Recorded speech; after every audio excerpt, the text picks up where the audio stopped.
First of all, thank you so much for taking out time and joining us to this summit. So talking to a brief about today's event, the digital transformation of the industries, of various industries, has become a general trend, and procurement has become the entry point for the digital transformation of enterprises.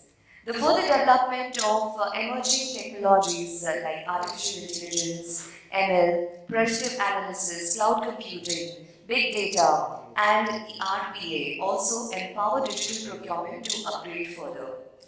It improves the efficiency of procurement functions and significantly reduces cost, thereby helping companies achieve a faster, more transparent and more sustainable procurement process. Today, we will analyze the development trend of digital procurement in the new normal from global perspective and discuss how procurement will help companies to achieve their internal goals. At the same time, we will also integrate the development status of new digital procurement technologies and hot topics such as supplier relationship management. So let's begin. I would like to invite our first speaker on the stage. Our first speaker is the Sales Director of Ivalua India and South Asia, Mr. Harsh Anand. Mr. Harsh Anand has 24 years of experience, having done leadership roles in sales, pre-sales, and delivery in India and USA. He has worked in the past with IBM, Oracle, Wipro, Genpact, and niche consulting firms. In his current role with Ivalua, he is responsible for sales business development and customer success for India and South Asia region. Harsh brings expertise in consultative selling, helping large organizations with the digitalization of process to drive the top line, reduce costs, and improve efficiencies. Ladies and gentlemen, please put your hands together for Mr. Harsh Anand. Good morning, everyone. So I would like to welcome you all to 6th edition of Procurement Excellence. And we do this event once in a year in partnership with UBS Forum. Today we have, I think, we should have more than 100 plus people across different industries, ranging from manufacturing, your metal mining, your EPC, services, hospitality. So very rich experience, and we do this event more to share the knowledge, do networking, and understand your digitization trends in the market, understand the challenges being faced by procurement, and also what our peers are doing to address that. At the same time, we also have the technology players in the room who bring their point of view on, I would say, the automation on your sourcing and procurement processes in terms of managing your all kind of spends, not just your direct spend, indirect, but how do you also manage your agent spend, and also how enable procurement for supply chain resilience. So with this, I think before we get started, I just want to do some context setting. And so let's talk about maybe some of the transformation trends that is impacting your profitability and requires new ways of thinking. So if you look at your inflation, inflation, I would say maybe we as a country are facing inflation, but if you look at maybe our counterparts in, let's say, North America or Europe, they are facing inflation, which would be the highest in last 4 decades, and which is threatening your profitability, and it also indirectly increases your cost of capital as the interest rates are increasing. Supply disruptions, which has become the norm. I think last year when I was the same stage and we were coming out of pandemic, then we had your Russia-Ukraine war, and now in terms of all the geopolitical tensions and your realignment of your world orders, I think supply disruptions are going to be the norm. So we have to see collectively how we can mitigate your unexpected supply shocks. Regulatory compliance, and as we're moving from, I would say, your free market capitalism to your more of your activist governments and all that, there are a lot of restrictions on cross-border trade.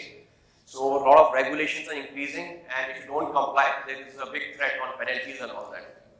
At the same time, with the increasing digitization, we also see in terms of your increase in cybersecurity risk And it's not just to protect your employees' data or let's say your suppliers' data, but also maybe in terms of all the confidential data around your negotiations, your contracts and all that, how do we keep it secure? So that's another challenge we are seeing as part of your digitization. ESG, I think that's a buzzword, or I would say not a buzzword, I think it's a need of an hour at this point of time. And it's very, very data driven if you have to measure your emissions across your value chain. So that's one other challenge we look at procurement, how we can look at addressing that. The last block, more on the great resignation. I think, maybe last year when discussing, it was more of your employees market. We had seen a lot of attrition across the different industries. Today, maybe I think the tables have turned, and with the fear of recessions and your inflation, I think we are seeing that the job market is getting tightened. But the point is not about whether it's the employee market, employees market. The point here is in terms of, I think, the wealth of knowledge that you have within the procurement function, right? The negotiations that your teams are doing, your cost models, right? Your patterns of negotiations, the knowledge that you have in your contracts, which takes a lot of your domain to negotiate that, all that is somewhere lying in the Excel sheet, right? So with all of this kind of your cross-functional movement and all that, how do we digitize that information so that as people changes role, it causes a minimal disruption to your business. So these are the areas we are going to kind of debate, talk about what we can do. Other thing what I did was, I kind of, this is a report we did in partnership with Ardent Partners, which specializes into your supply management strategies, process and technologies. And so I picked some of the highlights, from this report. And if you look at, as we talked about, with your increasing inflation and rising interest rates, today there are a lot of countries, especially the smaller economies, which are kind of facing a financial collapse.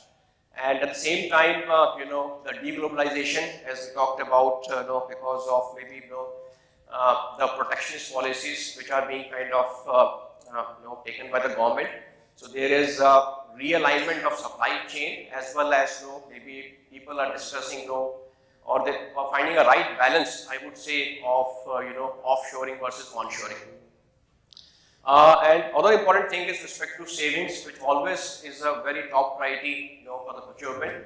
But with all this inflationary pressures and all this geopolitical tensions and your fluctuations in the commodity prices, it's becoming more and more challenging for the procurement to control costs.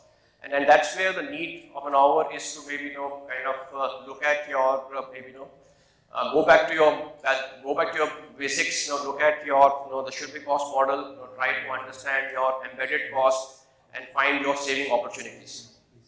The last one, more on your ESG initiatives, and I think a lot of discussion is going to happen today on that, because look at when we're talking of your scope 3 emissions, which accounts for your 70% of emissions, and that's something falls in the radar of procurement. So what we can do to address that. And saying this, I think with all this increasing priorities, I would say, you have to do more with the same number of people. Your budgets are not increasing, your product life cycles are getting shorter, there are inflationary challenges, there are supply disruption challenges and all that. So how do you kind of digitize your processes, and free up the bandwidth of procurement team to do more strategic activities? So with this, so these are some of the predictions we will today, kind of brainstorm, discuss the strategies around that. One thing which I also did, I think on a lighter note, and I think I was just playing with the ChatGPT, and one is that the highlights which I put from like a 30-page reports, vis-a-vis just looking at predictions, and this is the output in less than 30 seconds. So not bad. I think it also shows that how your AI is evolving. Maybe it's a generation of your I would say a chatbot engine. And if you look at I think maybe some of the highlights from this, especially on your sustainability, and I would say maybe improving your supply chain transparency to improve resilience, which is very relevant. And maybe one thing which we did not see in the previous slide is on, I would say, diversity.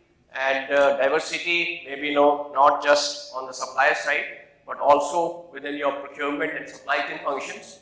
And maybe I think if I look at this room also, I think as we keep on doing more and more networking, we are seeing participation for women, but I think more to go, and collectively I think we have to improve that as part of our supply chain function.